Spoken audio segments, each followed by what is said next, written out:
11:35, estem immersos en una crisi econòmica i en aquests moments són moltes les famílies que han de fer autèntiques filigranes per arribar a final de mes. Bé, idò, avui li hem demanat a Pau Montserrat que ens ajudi a administrar bé els recursos econòmics que tenim, encara que siguin pocs o sobretot si són pocs. Pau Montserrat, molt bon dia. Hola, bon dia. Avui volem que ens ajudis, volem fer una classe pràctica per com administrar bé els dobbers que tenim en època de crisi econòmica com l'actual. I d'entrada, tu parles de dos tipus de despeses, les despeses formiga i les despeses vampir.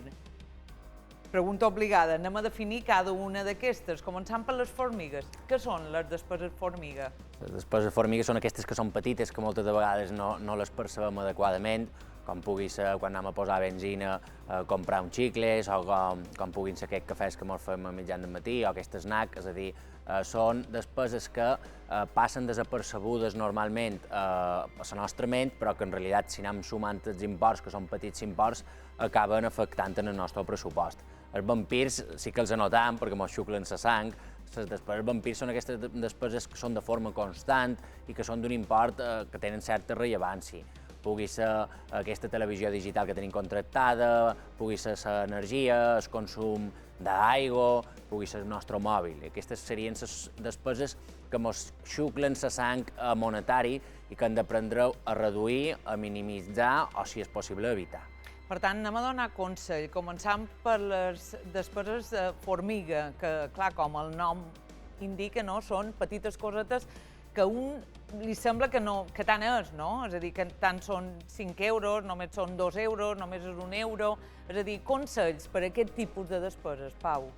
El consell bàsic, que també ens serveix per qualsevol altre tipus de despesa, és que l'hem d'identificar. Si no està dins el nostre mapa mental, si no el xifram, si no l'observam, no sabem, no el coneixem i per tant passa desapercebut. L'hem de conèixer, hem de fer un pressupost. Sempre parlam d'educació financera, una part de l'educació financera és fer pressupost diari, fer pressupost setmanal, fer pressupost anual i també mensual, perquè aquestes petites despeses no estem parlant que no tinguem cap tipus de gust, sinó que sabem que ens costa perquè moltes de vegades el minimitzam i no passa res.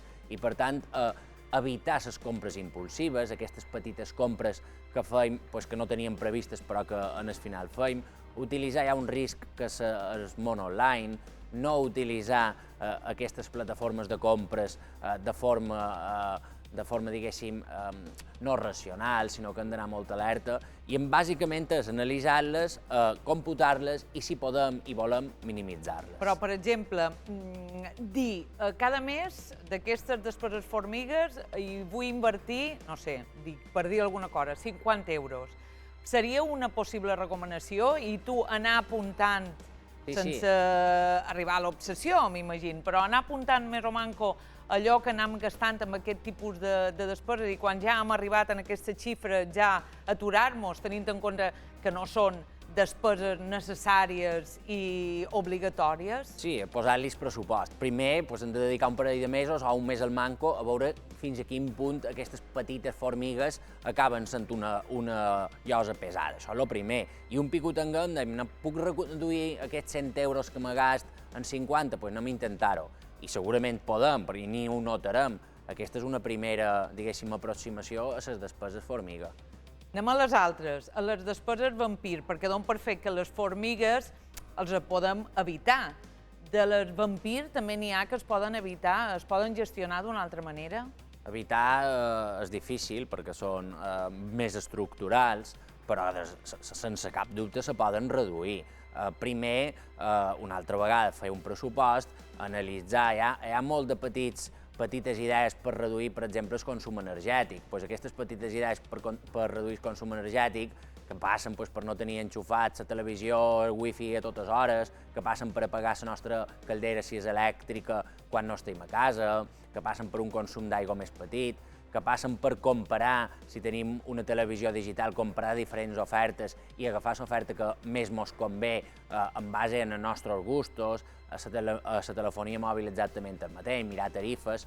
Tot això és una feina que ja no és tan senzilla, perquè han de desplegar un temps a poder analitzar i comprar, però que són imports que a final d'any perfectament poden arribar a suposar entre la formiga i la vampir una nòmina de 1.000 euros d'una persona a final d'any. Per tant, val la pena dedicar-li aquest temps perquè és una nòmina que podem arribar a estalviar.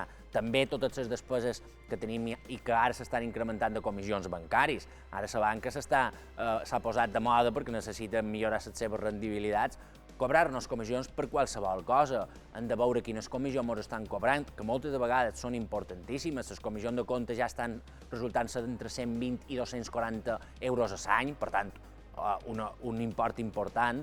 Hem de veure quines comissions ens estan cobrant, negociar amb el nostre banc, mirar altres alternatives amb altres bancs, perquè aquí també hi ha molt de dobbers a estalviar. I sobretot entendre que estalviar no és una opció, és una obligació.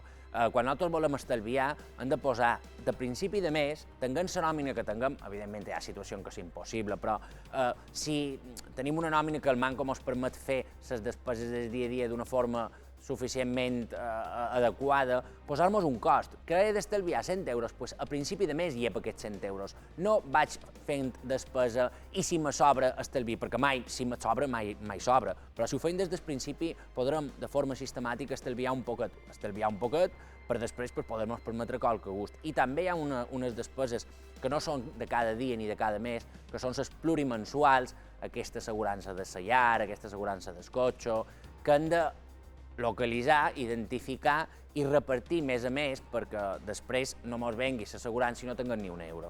Per tant, és molt important com administram els dobbers que tenim per viure. Evidentment, és encara més important els dobbers que entren, però l'administració del que tenim és també clau, no?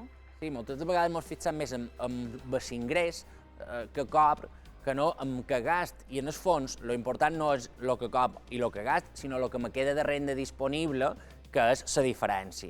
I les despeses les solen deixar com una cosa que tenc moltes despeses, però no analitzo per què tenc aquestes despeses i si les puc reduir. I se poden reduir, ja vos dic, aconseguir una nòmina extra l'any no està gens malament. Mira, avui ja hem après dos conceptes. Mai havia sentit a parlar de despeses formiga i despeses vampir. Per tant, a partir d'ara, com a mínim jo començaré a fer una llista de quines són cadascuna d'aquestes i com els podem administrar.